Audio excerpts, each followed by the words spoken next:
आधीच होरपळलेल्या जनतेच्या जखमेवर आता इंधन टंचाईची भर पडली आहे। पेट्रोल डिझेलच्या वाढत्या दरांमुळे त्रस्त झालेल्या शेतकऱ्यांचा संताप आज थेट रस्त्यावर फुटला।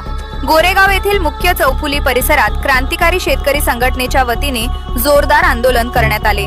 आंदोलकांनी थेट पंतप्रधान नरेंद्र मोदी यांच्या पुतळ्याचे दहन करत केंद्र सरकार विरोधात तीव्र घोषणाबाजी केली। संपूर्ण परिसर घोषणांनी दणाणून गेला होता।